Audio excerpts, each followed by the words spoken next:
que l'on ouvre les portes. Sir. Statements by members. Déclaration de député. The honourable member for Vaughan Woodbridge. Merci, Monsieur le Président. More than 1 in 3 women experience gender-based violence during their lifetime. As a father blessed with 3 beautiful daughters, this is a terrifying statistic and a reality that is not acceptable. No one should face violence because of who they are. Aujourd'hui est le 5e jour de campagne. Today is the 5th day of the campaign to end gender-based violence. Violence against women and girls is a violation of human rights and the most widely occurring violation of human rights in the world. Proof that violence against women and girls is preventable. The single biggest action we can take is supporting a strong and autonomous women's movement here in Canada and abroad. It is up to all of us to be better, to do better. Je invite tous les membres de cette assemblée et tous. I invite everyone in this chamber and across Canada to push forward and take action to end violence against women and girls. Thank you, Mr. Speaker. The honourable member for Durham. Mr. Speaker, I'd like to thank parliamentarians on all sides of this House for joining the celebration of service, where we welcomed veterans to Parliament Hill to thank them for their service and help them in their transition. We were joined by the True Patriot Love Foundation and the Treble Victor Group, which helps veterans find jobs in the private sector. Veterans bring skills, experience, and loyalty to a job, Mr. Speaker. And I'd like to thank and congratulate Babcock Canada and Commissionaires Canada for your innovative commitment to hiring veterans. We also presented the Tracy Hubley Memorial Award for Veteran Purpose, honouring the late Tracy Hubley, a former Hill staffer and president of Summa Strategies, who was a great supporter of military families and veterans.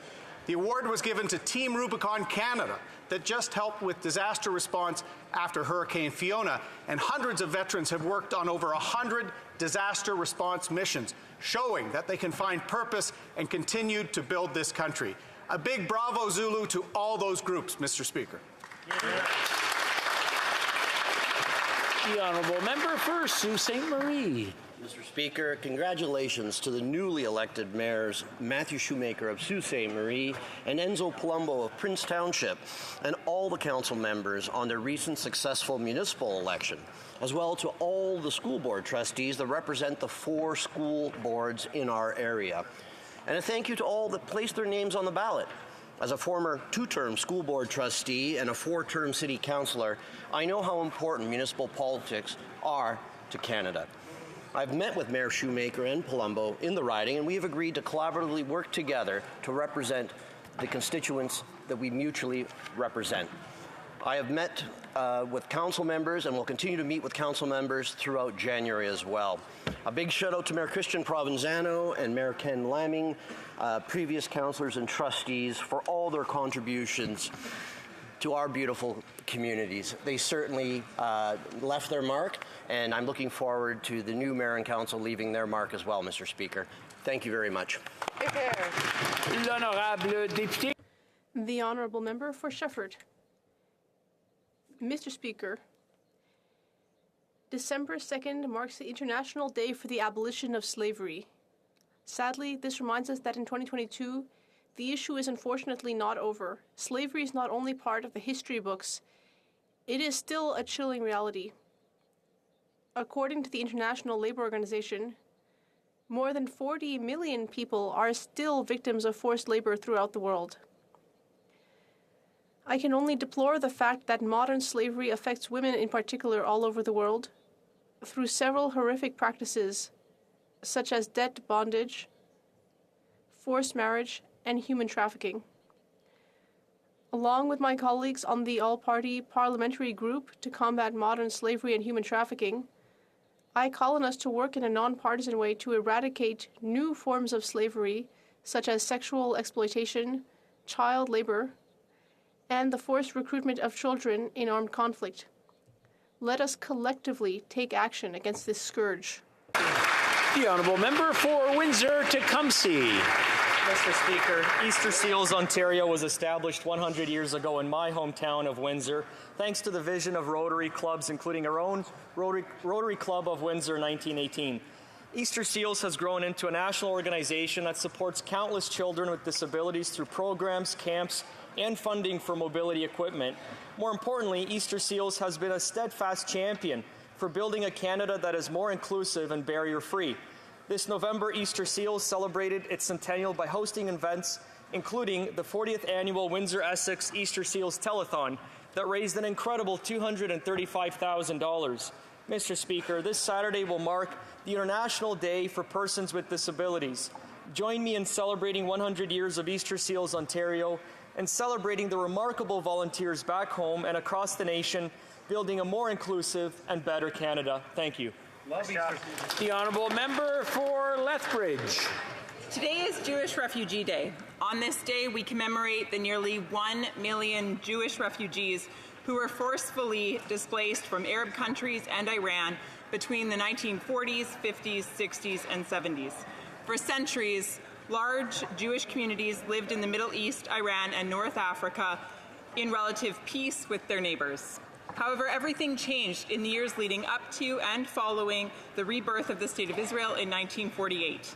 Suddenly, Jews were subjected to systemic anti-Semitism and evicted from their homes. They were subject to arbitrary arrest, torture, and murder. This year, B'nai B'rith, Canada's oldest Jewish advocacy organization, will again commemorate these refugees and look to raise awareness of this great injustice by hosting a virtual event tonight. I urge MPs from all parties to join this event. It can be accessed on the website. Let us all remember the stories of Jewish refugees from Arab lands and Iran and continue to fight against anti-Semitism, injustice, and racism in all of its forms. The honourable member for Nepean. On behalf of 830,000 Hindu Canadians, I would like to thank all members of this House for unanimously supporting my motion to proclaim November as the Hindu Heritage Month. Hear, hear. Hindu Canadians have come to Canada from all countries in South Asia, several countries in Africa and Caribbean, and many other places. We are bonded by our faith and heritage. To mark the historic beginning and a new era for Hindu Canadians, I raised a flag with Hindu sacred symbol Om on Parliament Hill.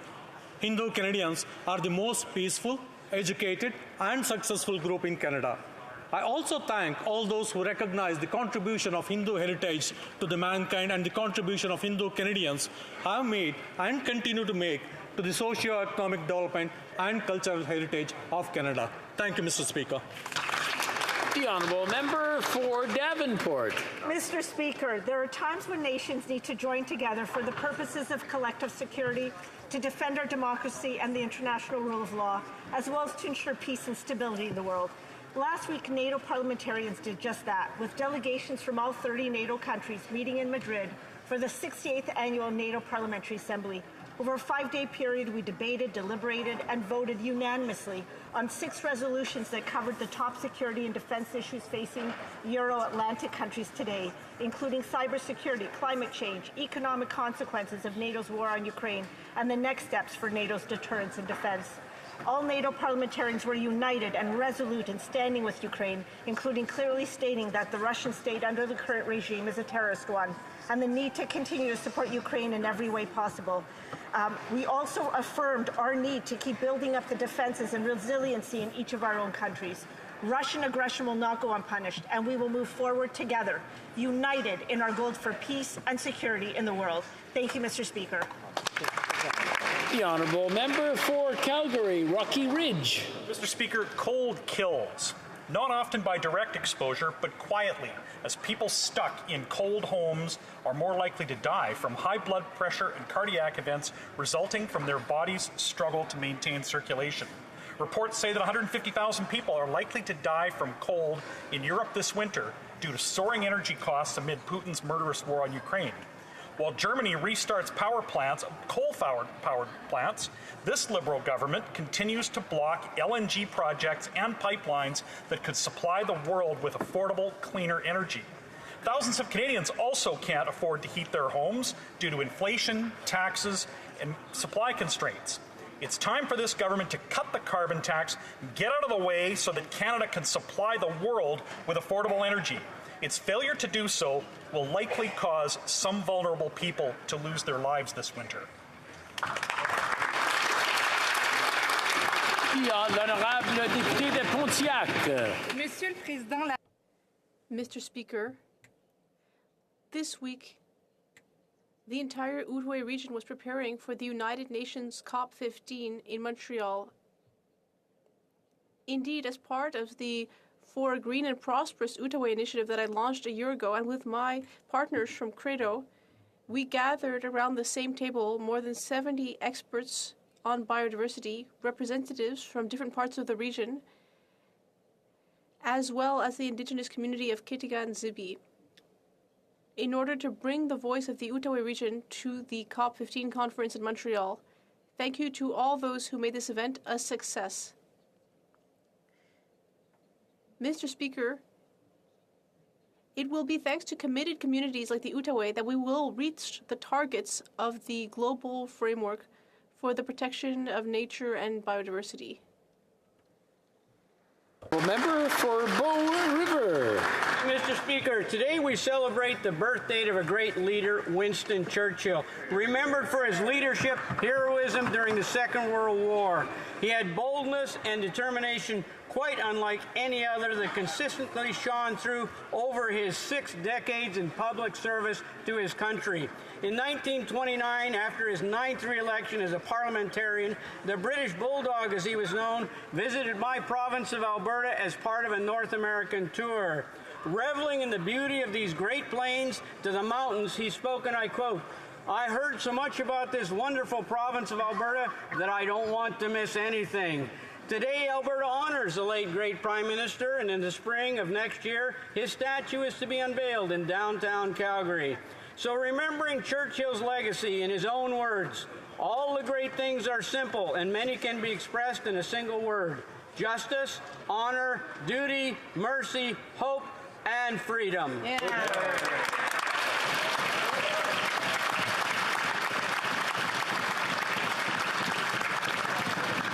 I just want to remind the honourable members that SO31s are going on, and when you're talking to each other, please try to whisper. If you're talking at a high voice, then it just kind of gets in the way of the person getting their message across. So I just want to remind the honourable members to be very close to each other and whisper, and then go back to their seats if they have something important to say to each other. L'honorable député de The honourable member for Lévis-Lobinière. Mr. Speaker, rural communities are being severely struck by the Liberals' inflationary policies. Everything is more expensive, too expensive. Transit costs in these communities with the triple carbon tax, which is increasing because of Liberal incompetence, is reducing family budgets and hurting small businesses in these rural communities. The Prime Minister lives in a bubble and doesn't understand the difficulties that are facing real Canadians. It is high time for the Prime Minister to visit the regions of our country to experience the problems that Canadians are facing. His obsession with increasing the carbon tax will have many Canadians suffering financially and suffering from cold and hunger. He has spent so much since 2015 that he is having to go digging around in Canadians' pockets in order to be able to afford some holiday baubles for them. It is high time to have a lucid, proud, and strong government in Canada, a conservative government.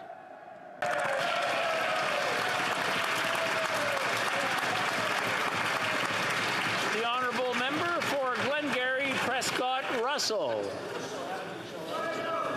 The honourable member for North Island Powell River. Mr. Speaker, it was just over 30 years ago that women were first allowed to participate in all military workplace settings, including combat by land, sea, and air. How these environments impact their fertility, pregnancy, and even the epigenetics of their offspring remains largely medically unknown. Many military members delay their pregnancies to support their military careers, but then some find themselves with PTSD upon release and facing a lack of healthcare providers familiar with PTSD treatments and medications that are safe to continue when pregnant or breastfeeding. Perinatal and mental health services for veterans and military women appears in 3 mandate letters for the Minister of National Defense, Veterans Affairs, and Mental Health and Addictions, but nothing is moving forward. I challenge these ministers to get to work on this important issue. Military and veteran women deserve to have equitable research and knowledge about the risks of the unique workplace exposures possible from the military. Thank you. The honourable member for Winnipeg South Centre. Thank you, Mr. Speaker.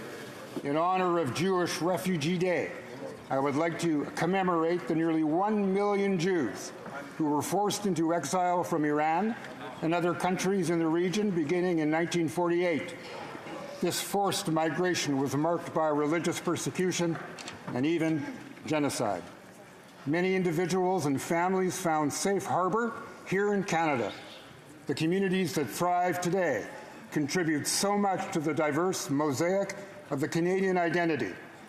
Anti-Semitism and racism of all kinds remain a part of the lived experience for people in Canada and around the world.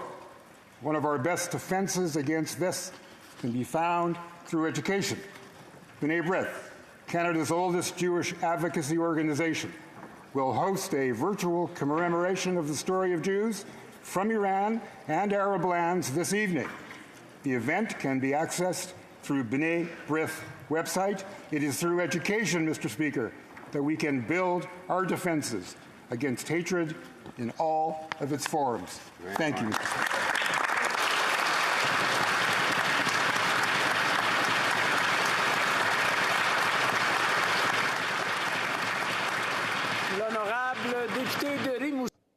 The Honourable Member for Rimouski-Neigette, Témiscouata-les-Basques.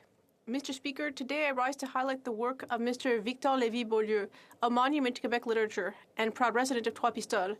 Last month, Mr. Beaulieu was chosen to receive the Grand Prix de la Langue Française, which is one of the most important recognitions given to a writer in the entire Francophonie.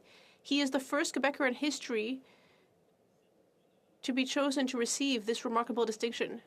He was a man of many talents. He has written novels, nonfiction, plays, and film scripts. He has also been a teacher, columnist, editor, and politician.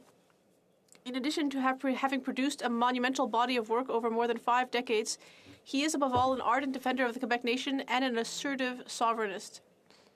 Unfortunately, the Académie Française and the Goncourt Academy did not allow Mr. Beaulieu to receive his award because his health prevented him from traveling. This unfortunate choice only emphasizes the importance of celebrating Victor Lévy-Beaulieu's talent and contributions to Quebec and Francophone culture. The honourable member for Central Okanagan, Similkameen Nicola.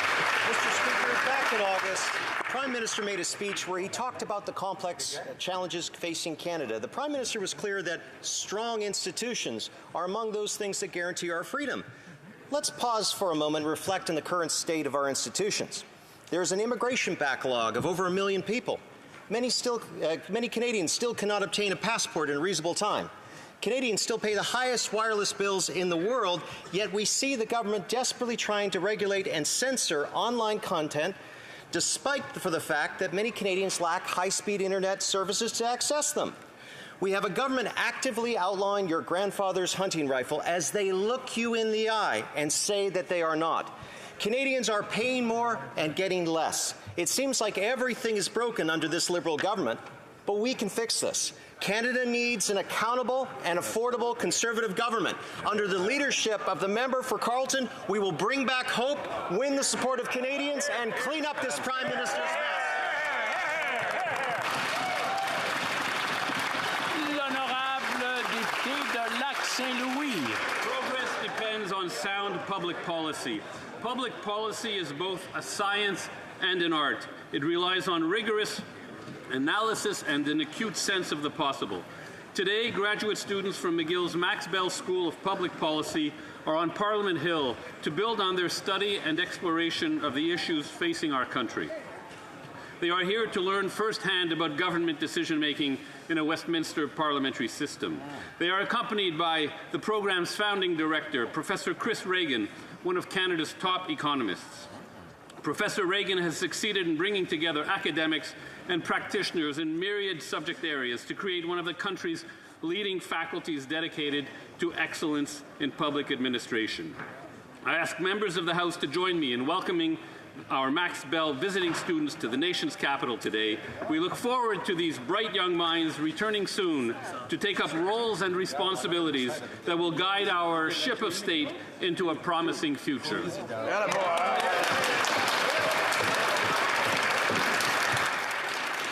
Oral questions. Question orale. The Honourable Leader of the Opposition.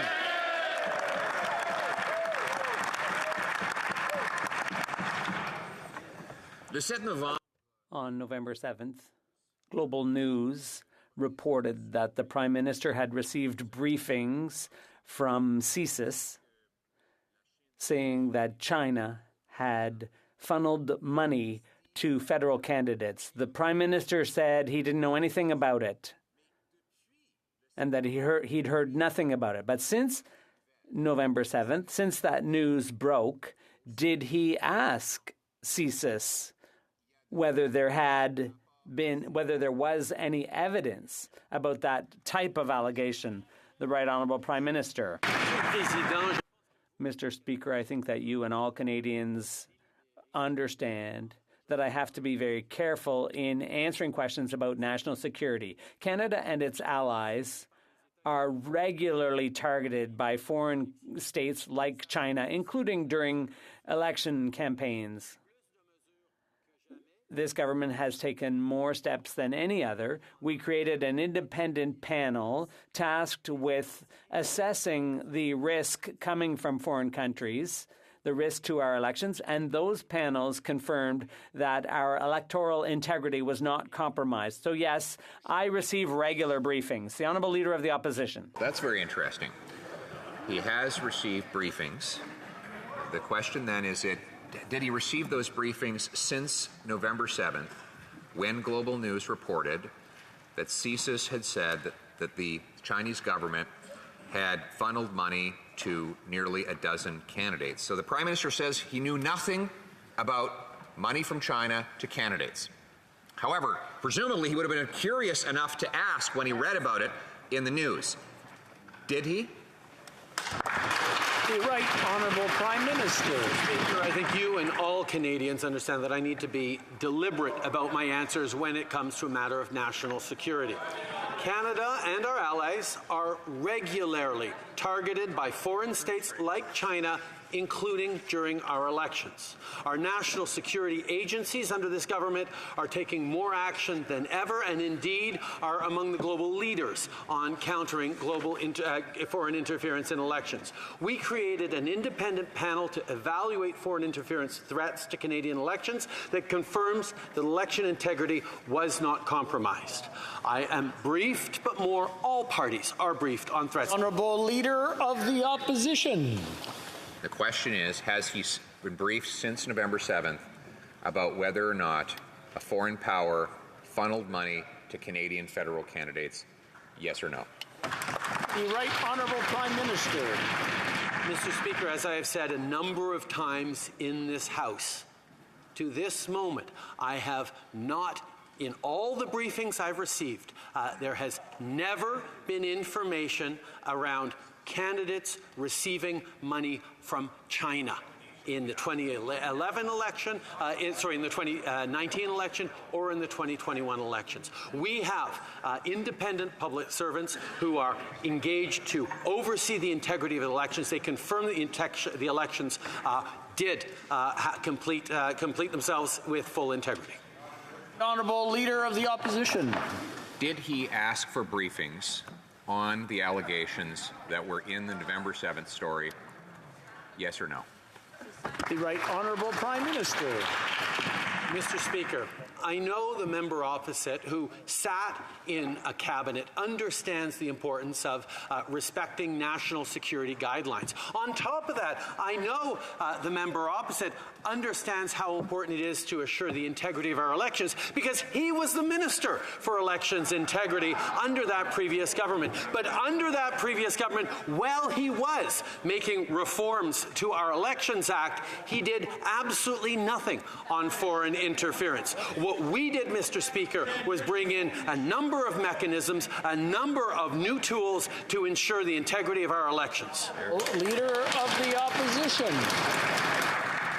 So he wakes up in the morning, he reads us a story that says that a foreign government funneled money to Canadian federal candidates, and he can't tell us if he picked up the phone or face-to-face asked his officials if these allegations were true.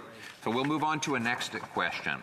The Prime Minister said yesterday when I asked if there was any electoral interference from a foreign government that there was none that significantly changed the outcome of the election. Was there any interference to his knowledge, yes or no? Right, Honourable Prime Minister.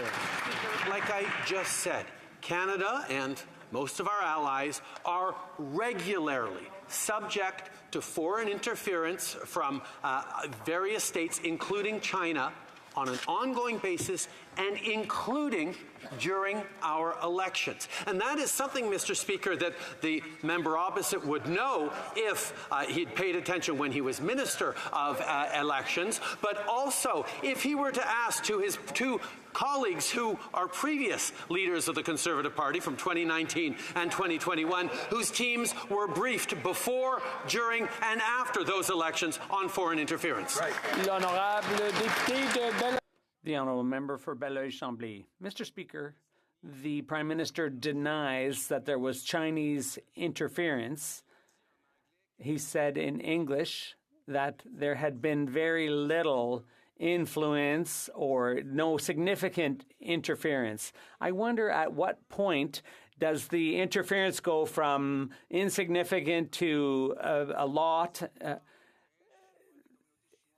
The Chinese community in Papineau,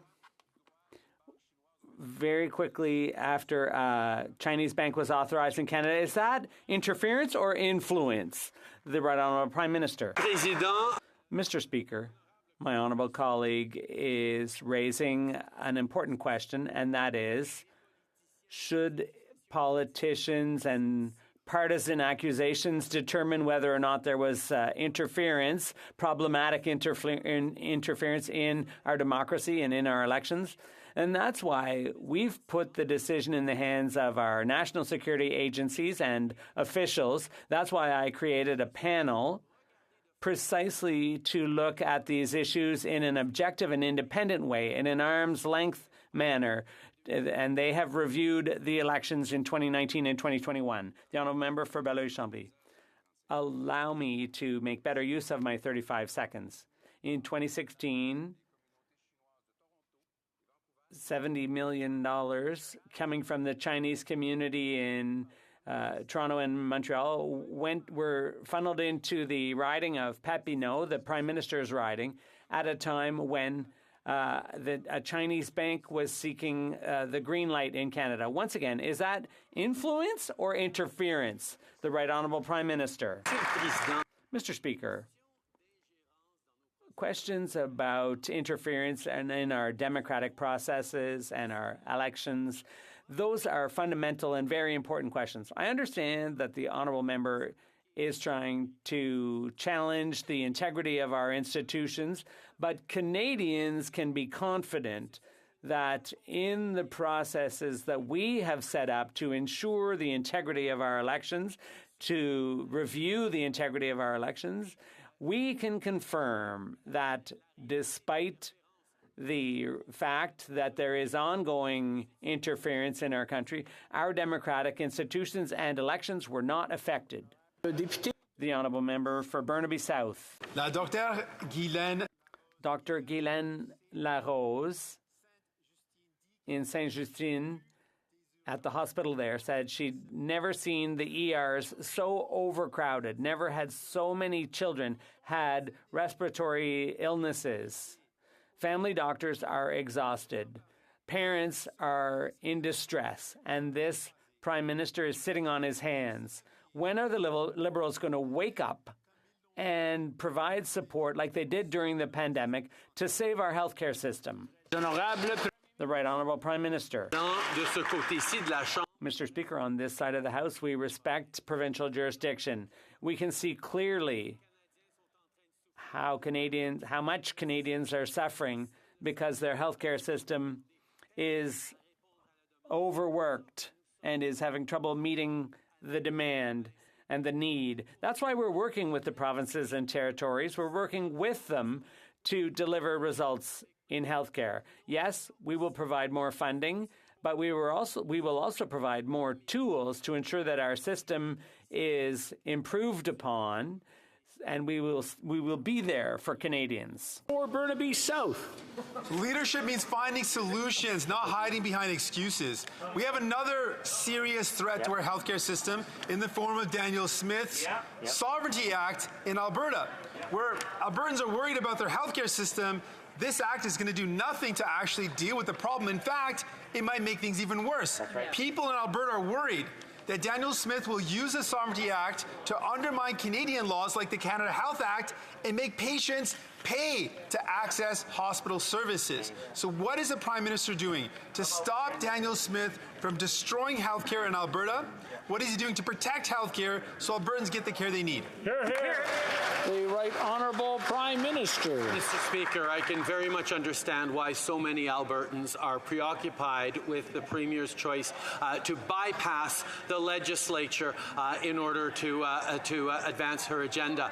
But on this side of the House, we will remain focused on standing up for Albertans, on working constructively with anyone who wants to advance better jobs and a cleaner environment for Albertans, who wants to work to ensure that they're getting quality healthcare services with real results and real outcomes. And we're going to continue to work with all Albertans to deliver a brighter future for them.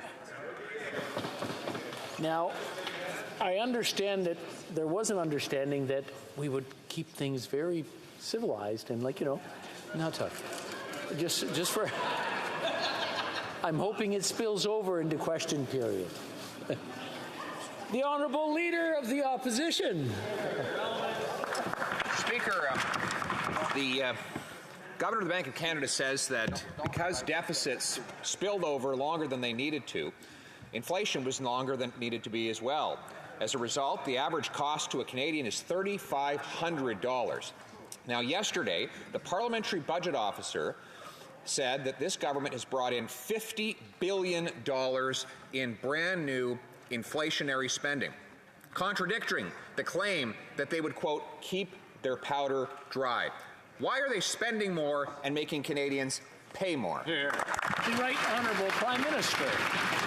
Mr. Speaker, the Leader of the Opposition has made it very, very clear that he disagrees with our focus on supporting Canadians. He made it crystal clear by standing and voting against support for families to send their kids to the dentist who couldn't otherwise afford it. That demonstrates the priorities of the Conservative Party to not be there for Canadians and to attempt to austerity as a way of moving forward. Mr. Speaker, we demonstrated during the pandemic that by being there for families, for small businesses, for communities, not only did we get through the pandemic, but we end up with a stronger economy. Honourable Leader of the Opposition. Austerity is when 1 in 5 Canadians have to skip meals because they can't afford groceries. That's the austerity that Canadians are living with, 1.5 million of whom had to go to a food bank in a single month. What is the NDP solution? To vote with the Liberals to raise home heating bills by applying the carbon tax and tripling it. Now, this coming winter, we're expecting a 100% increase in home heating bills. Will the Prime Minister cancel his plan to raise the tax and take all taxes off home heating altogether? The Right Honourable Prime Minister. Speaker, what the member opposite just demonstrated is he doesn't understand that what he's been talking about from the very beginning is austerity, is withdrawing and not being there to support Canadians who need it in the hopes that that'll somehow make everything okay. But what Canadians saw during this pandemic, what Canadians are seeing during this recovery, is that by being there in targeted, measured ways, things like making sure that every family can afford to send their kids to the dentist, like making sure that we're giving a top-up to the lowest income renters, those are things that support people in difficult times, something the Conservatives don't do anything about. Honourable Leader of the Opposition. Well, speaking of difficult times, this Prime Minister's policies have given us a 32% increase in violent crime, a 90% increase in gang crime. Murder rates now rising again this year, year after year. And what's his solution? To ban Grandpa Joe's hunting rifle. In fact, he wants to ban hundreds of thousands of hunting rifles and spend hundreds of millions of dollars doing it. Why won't he leave hunters alone and go after the real criminals? The Right Honourable Prime Minister. Mr. Speaker, we've been very clear that we are not targeting law-abiding hunters and fishers. We're not going after shotguns or rifles. We have banned military-style assault weapons, and unfortunately, Conservative politicians continue to mislead Canadians, to base things on fear, and to be focused on making assault weapons legal again in this country. Mr. Speaker, we will continue to take the necessary measures to keep Canadians safe while respecting the rights of law-abiding Canadians. That's what Canadians expect. That's what we've been doing. Honourable Leader of the Opposition. Well, Mr. Speaker, I get my information from the amendment that his government tabled in the committee. That's right. And I have it right here. A list of the firearms that he wants to ban includes the Webley and Scott wild fowl gun. Fowl is in wild turkeys and wild ducks. That's right in the list that his government put forward of guns he wants to ban. Mr. Speaker, why is he more concerned with protecting wild turkeys from hunters than he is concerned about protecting Canadians from criminals? Right Honourable Prime Minister. Mr. Speaker, we see once again that the Conservative Party is deep in the pockets of the American gun lobby. The reality is, Canadians know that we can and will continue to respect law-abiding hunters. What a clown. Disinformation. Should be ashamed. So you have been briefed on foreign interference. Like these thoughts. You're in the pocket of the turkey lobby.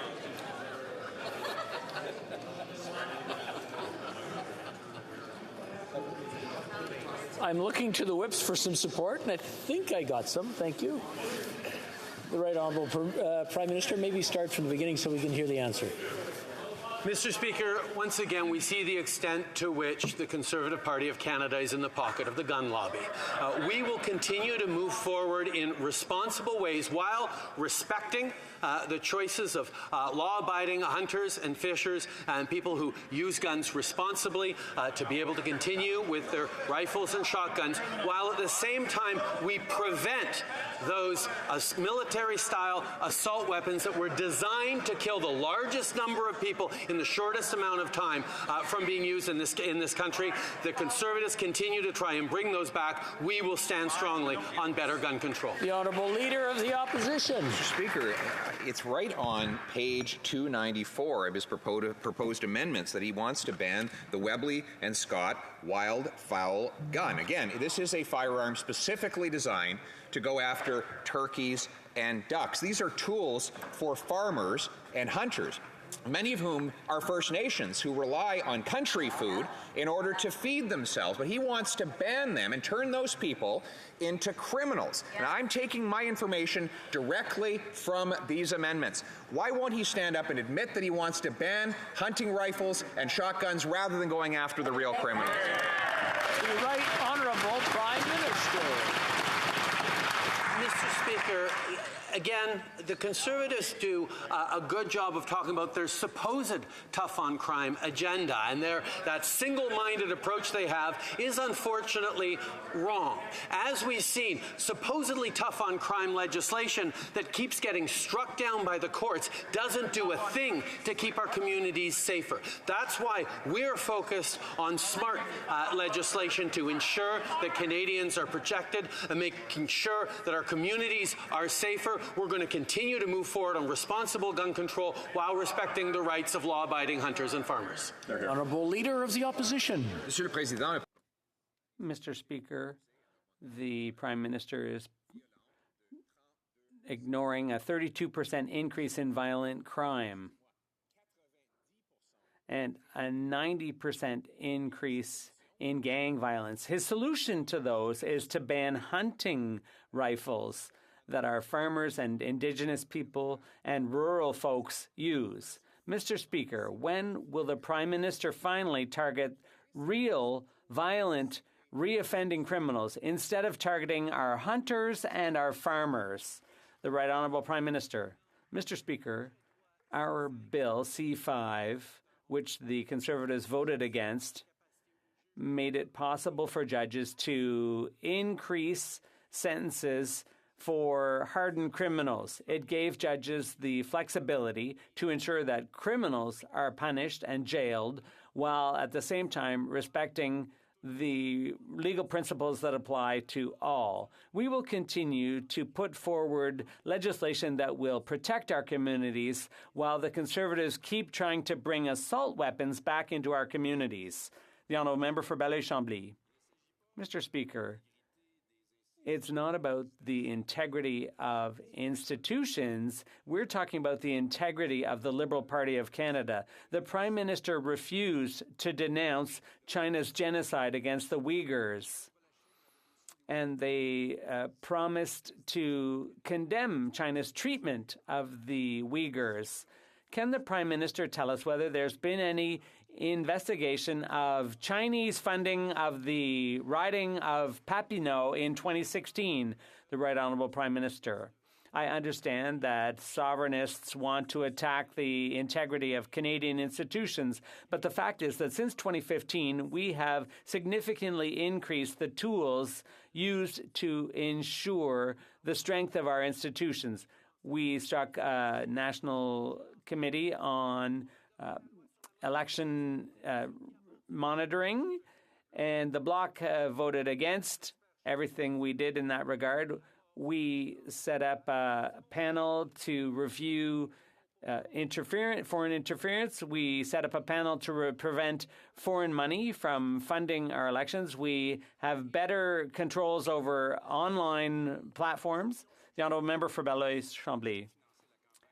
Well,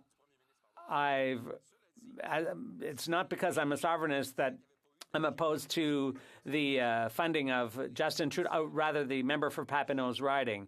If the Prime Minister thinks there's been no interference, I'm wondering about the 11 ridings. Is Papineau one of the 11 ridings, or is it the 12th? The Right Honourable Prime Minister.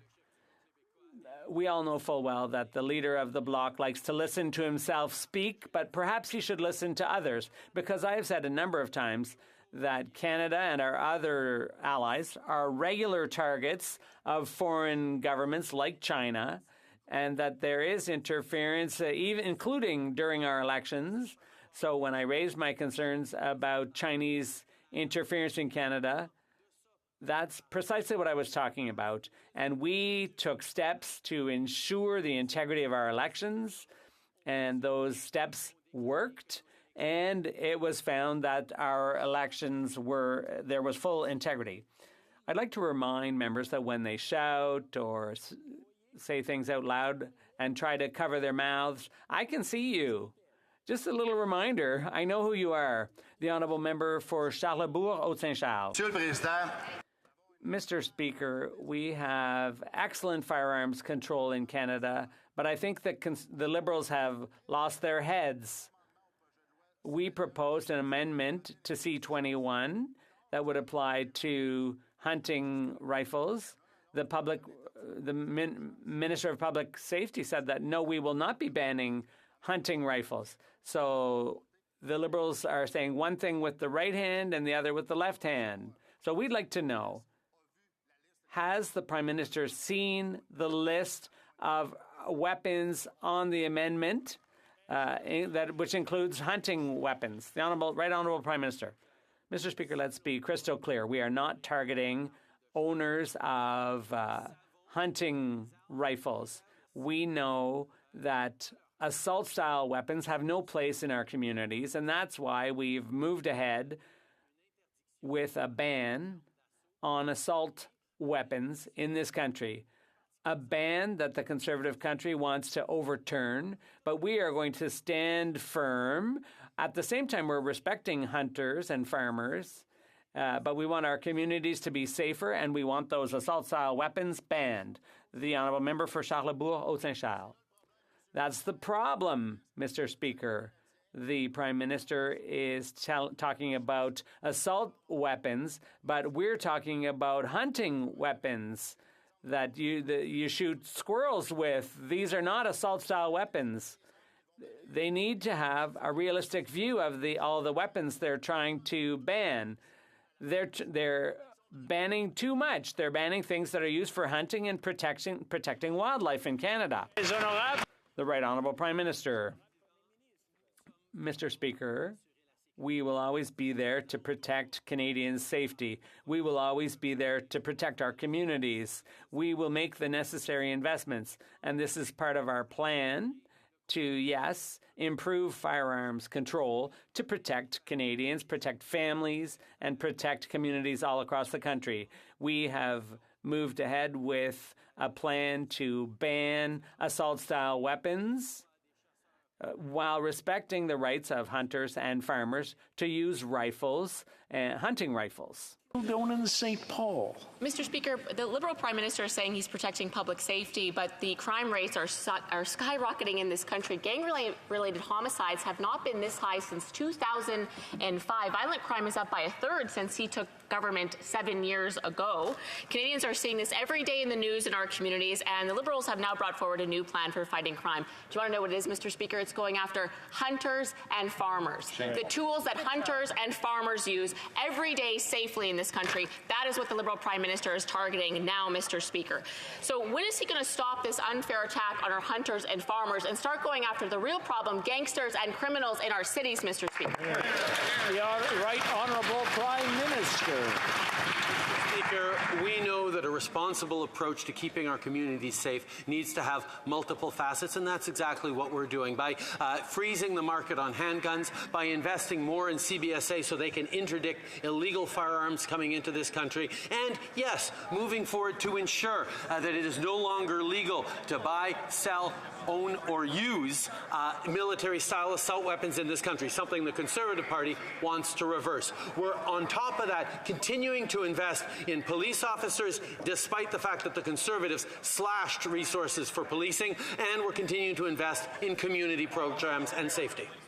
The Honourable Member for Kildonan St. Paul. Mr. Speaker, the Prime Minister continues to deny that he's going after hunting rifles, but I'm looking at the list right now, and it's hundreds and hundreds and hundreds of perfectly common, reasonable, and legitimate hunting rifles, Mr. Speaker.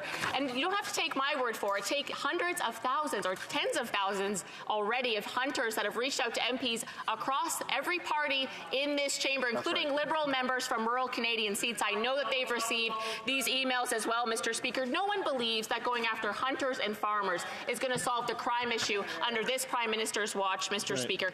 Well, perhaps the Prime Minister believes that he's just trying to change the channel from his failed record on public safety. When will he stop this unfair... Right Honourable Prime Minister. Mr. Speaker, if you want to talk about a failed record on public safety, one needs only look at the previous Conservative government that continued to put forward a supposed tough-on-crime agenda that couldn't get any of those supposedly tougher laws to actually stick, Mr. Speaker. The fact that they kept getting struck down time and time again by the courts indicated how wrong they are, not just in their legislation, but in their attempts to keep Canadians safe. Mr. Speaker, on this side of the aisle. We're focused on evidence-based policy. We're focused on ensuring that we're supporting communities, we're investing in police, and we're strengthening gun. The honourable member for Burnaby South. First-time food bank use in Ontario is up by 65%. That is a staggering number. At the same time, corporate grocery stores are making huge profits. A report indicated that Loblaws is making $1 million extra in excess profits per day. Corporate greed is absolutely driving up the cost of food. So what is this Prime Minister going to do? For families in this upcoming holiday season who are worried about the cost of food, what is he going to do to tackle greedflation and help out those families? Hear, hear. The Right Honourable Prime Minister. Mr. Speaker, as the member well knows, we introduced in Budget 22 a Canada Recovery Dividend, and we increased the corporate income tax rate on financial institutions permanently. But on top of that, we've continually delivered for hardworking families, whether it was cutting childcare fees in half right across the country, making a huge difference in the lives of so many families, whether it's moving forward on a GST rebate that puts hundreds of dollars in the pockets of 11 million households, whether it's moving forward with dental benefits that ensures that all families can send their kids to the dentist, or a top-up for low-income renters. These are things concretely that will help Canadians. Honourable member for Burnaby South. The Auditor General recently sounded the alarm that this Liberal government isn't assessing their steps taken to reduce homelessness if it's actually working or not. And it's an indictment and a failure of their approach to homelessness. The reality is, Indigenous communities are bearing the brunt of this failure, as Indigenous community members are 11 times more likely to experience homelessness. So after years of broken promises, will the Prime Minister finally commit to a timeline for a fully funded Indigenous-led urban, rural, and northern housing strategy? Hear, hear. The Right Honourable Prime Minister. Mr. Speaker, every Canadian has a right to a safe and affordable place to call home, and it's unacceptable that anyone in this country experience homelessness. That's why we are moving forward in partnership with Indigenous peoples on an urban Indigenous strategy that will support and fight against homelessness by giving the supports to people that are culturally appropriate, that are anchored in language and traditional knowledge, and ensure that the healing that needs to go hand in hand around addictions, around mental health, and around so many other things are addressed in a comprehensive way, and we will be getting it right, Mr. Speaker. Honourable député de Sudbury. Mr. Speaker, now more than ever, Canadians rely on access to affordable and reliable high-speed internet. It keeps us connected with loved ones and also allows us to learn online, improves access to essential services, and creates opportunity for our businesses to grow. Can the Prime Minister update this House on achieving our government's goal of connecting 98% of Canadians by 2026 and 100% of Canadians by 2030? Right Honourable Prime Minister. I want to thank my honourable colleague from Sudbury for her question and her dedication to her constituents. Every Canadian, wherever they are in the country, deserves good, reliable, high-speed internet. Today, 93.5% of Canadians are connected to this essential service, compared to 79% in 2014 under the previous government. And through our nearly $500 million top-up to the Universal Broadband Fund, we'll bring 60,000 more rural homes online. It's all part of building an economy that works for all Canadians. The honourable member for St. Albert, Edmonton. Mr. Speaker, I have a specific question for the Prime Minister. It's not about money from China. It's not about the government's election panels. It's not about the overall integrity of the last two elections. It's specifically about whether the Prime Minister was ever briefed about interference by Beijing involving any candidates or riding associations. Was he? Yes or no? The Right Honourable Prime Minister. As Canadians would expect, I am regularly briefed by our intelligence officials on a broad range of ongoing attempts at interference against Canadians, against our institutions by a number of countries, including China. But I can also highlight that during elections, all parties, and all parties designate teams that also get briefed by our intelligence experts to ensure that before, during, and after the elections, they understand the threats to foreign interference that have happened. Député de Mégantic-L'Érable. Monsieur le Président, c'est lui. Mr. Speaker, it's surprising that the Prime Minister has not asked for a new briefing about the allegations of foreign interference. It's been weeks. The RCMP has opened multiple investigations to shed light on these allegations. Here's my humble advice. He should immediately ask for a new briefing from CSIS and the RCMP and start answering our questions directly. Or would he rather continue to keep his head in the sand and keep protecting we don't know who by refusing to tell us the whole truth? The Right Honourable Prime Minister. Mr. Speaker, allow me to correct my honourable colleague. I receive regular briefings on all types of issues that affect Canada and Canadians. The reality is that when we talk about national security issues, we have to be deliberate in our answers, and that's exactly what I'm doing. I don't want to put any Canadians at risk. The reality is that our intelligence services are very active in many files. They keep us aware, and they keep all parliamentarians aware through the national security committees. The Honourable Member for Bellechasse-les-Etchemins-Lévis. Hello, Mr. Speaker. This Liberal government is very disconnected from what's happening in the country. Inflation hurts. Canadians just can't take it. I've been talking for some time about workers who have to turn to food banks, 1.5 million in a month. Young people who have to live in their parents' basement because the cost of buying a home has doubled, and that's just in Quebec. Students who have to sleep in shelters. I'll remind you that we're a G7 country. Does the Liberal government recognize this distress? Can it take real action like not increasing the carbon tax? The Right Honourable Prime Minister. Mr. Speaker, let's talk about real action. Tomorrow, we're going to open applications for people who could not pay to send their child to the dentist, can get money to send them to the dentist. The reality, Mr. Speaker, is that this is going to make an enormous difference in the lives of many families who are struggling to make ends meet. They're going to be able to offer dental care to their children. Unfortunately, in spite of what my honourable colleague has said, she and all the Conservatives voted against these measures that would help families with dental care. The Honourable Member for Bellechasse-les-Etchemins-Lévis. He talks about going to the dentist, and I'm talking about going to the grocery store. Citizens are telling us about their distress. The Liberals are ignoring them and will not budge. They want to raise taxes. Every single one of my colleagues here today, and for some time now, has been talking in this House about the atrocious situations that their fellow citizens are going through. I'll repeat my question. Will this Prime Minister and his government cancel their plan to increase the carbon tax? The Right Honourable Prime Minister. Mr. Speaker, I know full well how Quebecers and all Canadians are concerned about climate change.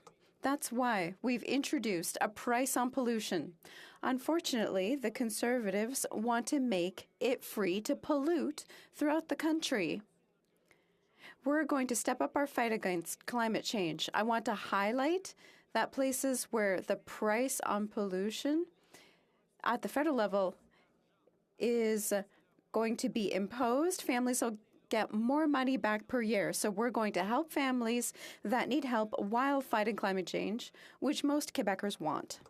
The Honourable Member for Beloeil-Chambly.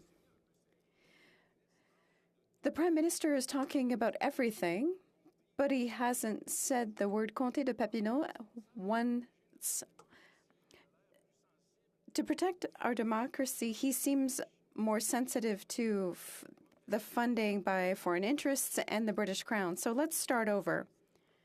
Does the Prime Minister recognize that in 2016, in 48 hours, his riding received $70,000 of funding from Chinese foreign nationals? The Right Honourable Prime Minister. Mr. Speaker, we set up measures to protect the integrity of our institutions and our elections and our electoral funding. We have always followed all the rules about elections funding, and we've introduced new measures so that Canadians can trust our system in spite of personal attacks from politicians.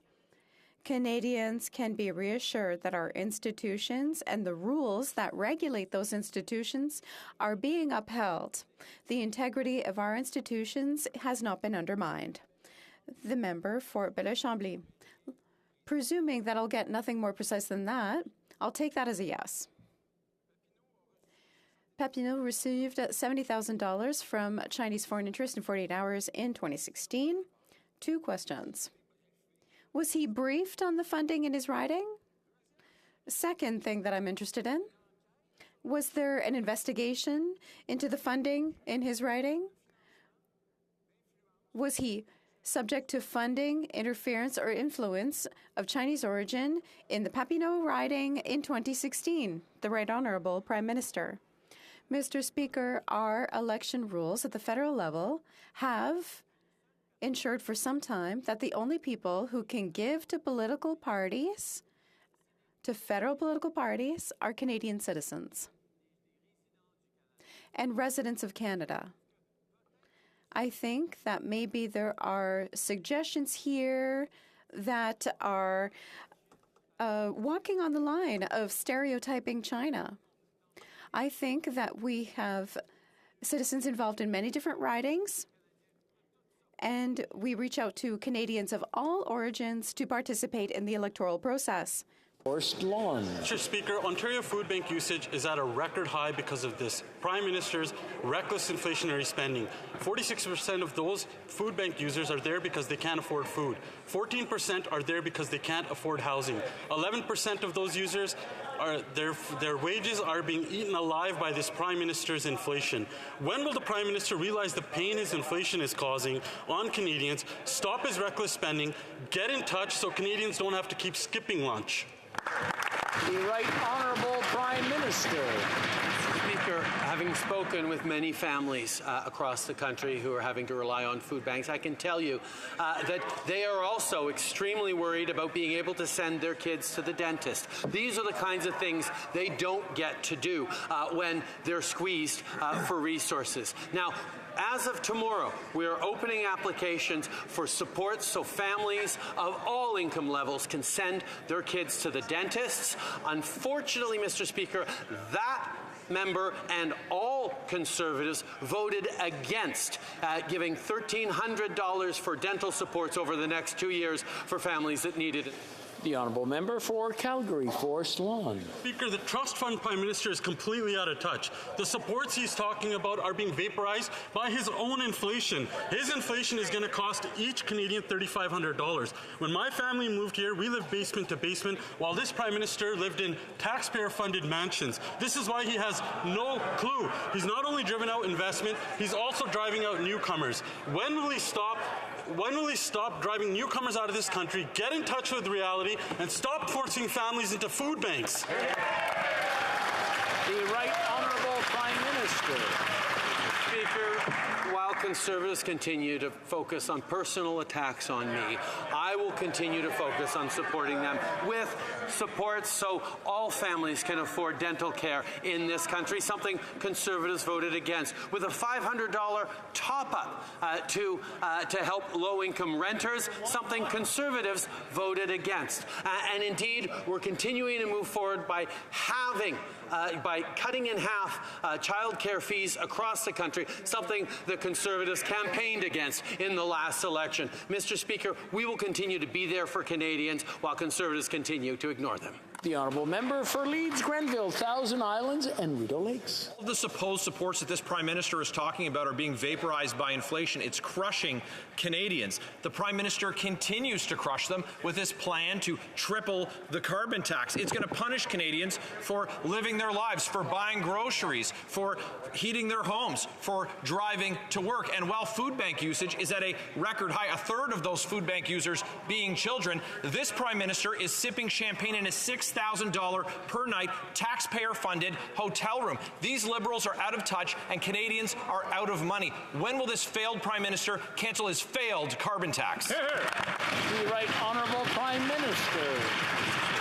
Let's talk about children. Let's talk about the Canada Child Benefit that has lifted hundreds of thousands of kids out of poverty, a benefit that the Conservatives campaigned and voted against. Let's talk about the fact that we're cutting childcare fees in half right across the country, making thousands of dollars of difference in the pocketbooks of Canadians, something Conservatives voted against. Let's talk about the fact that kids from lower income families can't go to the dentist because their parents can't afford it. Well, as of tomorrow, they get to get the support to be able to send them to the dentist, which is going to make a huge difference. But unfortunately, Conservative politicians voted against that as well, Mr. Speaker. On this side of the aisle, we will stand up for Canadians. On that side of the aisle, they will ignore them. L'honorable député de Châteauguay-Lacolle. Monsieur le Président, protéger les... Mr. Speaker, protecting species at risk and striving to reach our conservation goals are a priority. We know that wild species and natural spaces are important for our way of life. And the public also knows that nature is an essential ally to fight climate change. Can the Prime Minister tell us what our government is doing to protect species at risk and maintain biodiversity? Le Premier Ministre. The Right Honourable Prime Minister. I thank the member for Châteauguay-Lacolle for her work and for her question. Our ecosystems are precious and fragile.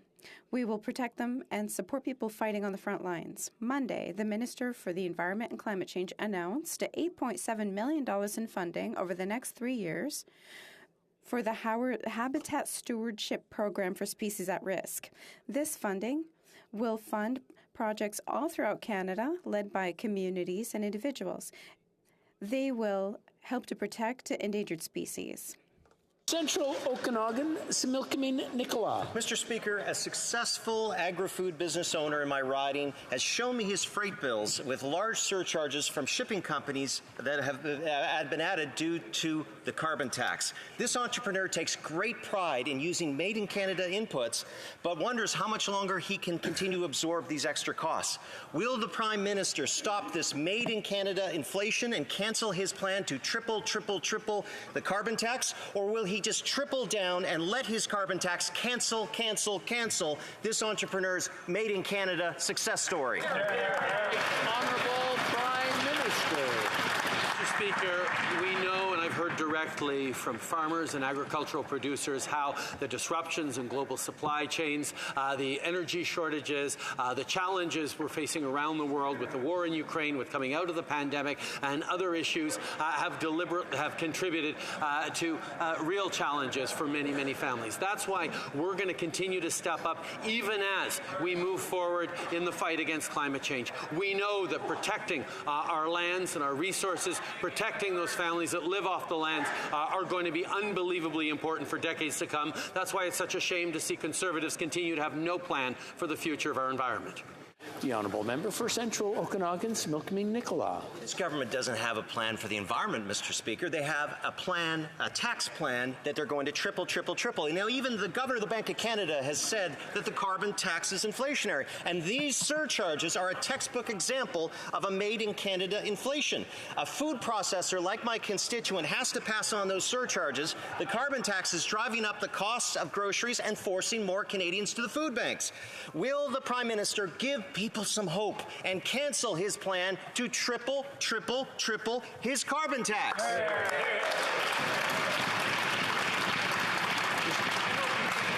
Before the Prime Minister starts, while the questions are being asked, it's nice to see both sides talking to each other, but not across the floor.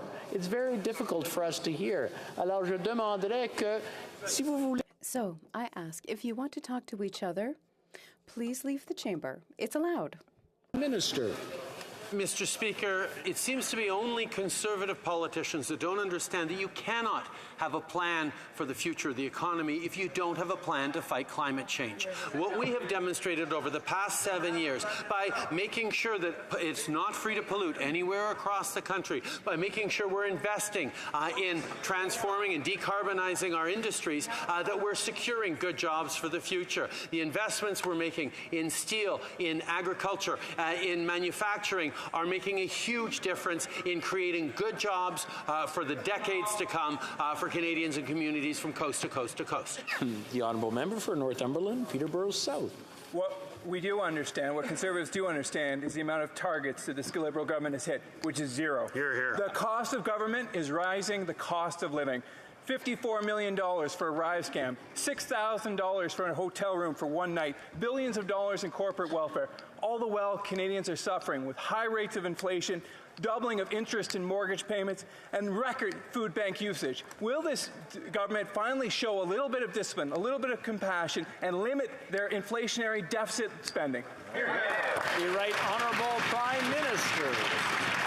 We went into the pandemic with the strongest fiscal position of any of our peers, and we came out of it with the strongest fiscal position of any of our peers. And the reason we did that was because we invested in Canadians.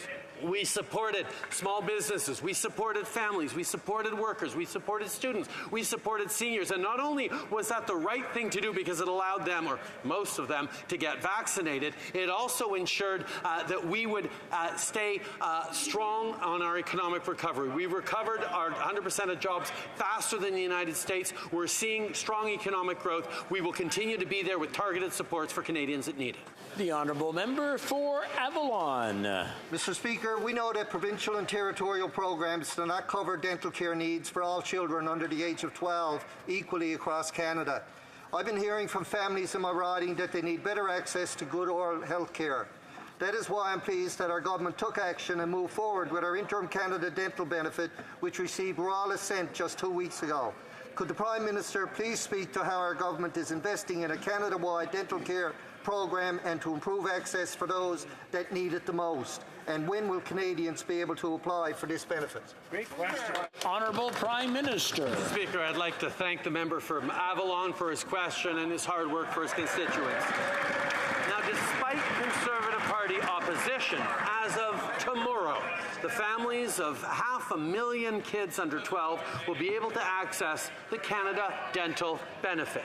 That means up to $1,300 over 2 years per child for dental care. It'll be open through the CRA My Account for those with a net family income of under $90,000 who do not have access to private dental insurance, and it's tax-free directly to parents. This is all part of our plan to make life more affordable for Canadians. The honourable member for Edmonton Griesbach. Thank you very much, Mr. Speaker. This week marks World AIDS Day. The HIV/AIDS crisis once devastated Canada and the 2S LGBTQI community. Today, through the dedication and hard work of the community, we have the tools to eliminate HIV infections once and for all. But this Liberal government continues to ignore the calls for the annual $100 million investment that it would take to do this. When will this government provide the funds to eliminate HIV so that all Canadians can live a safe and healthy life?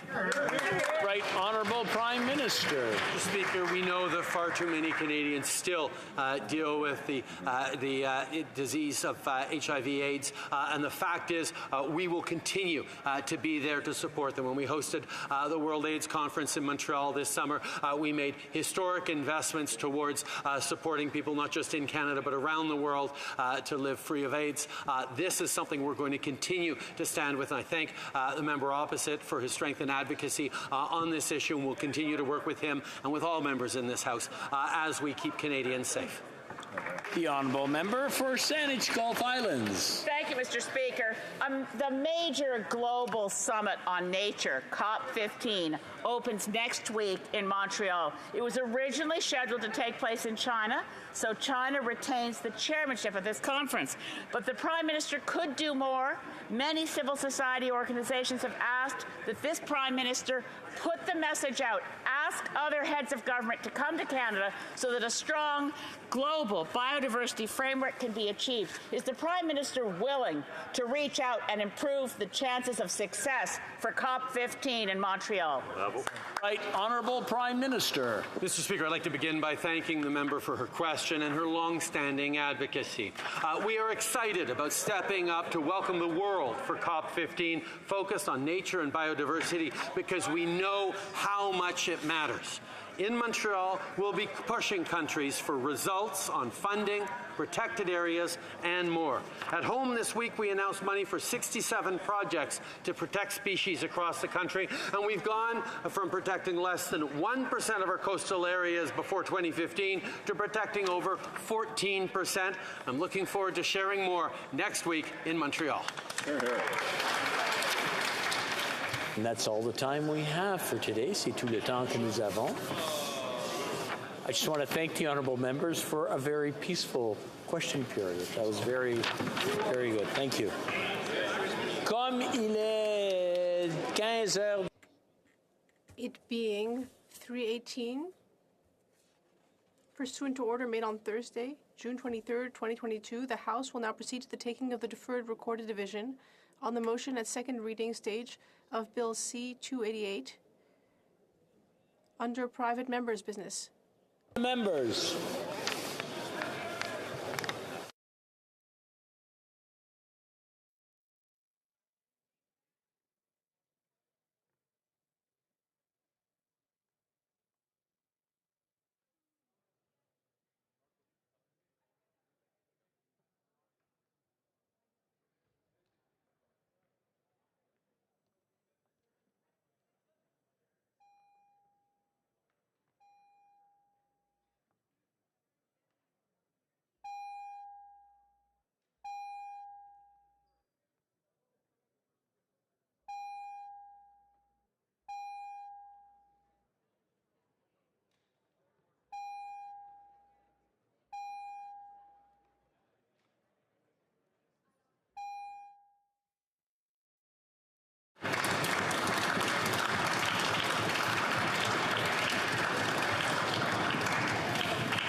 Thank you.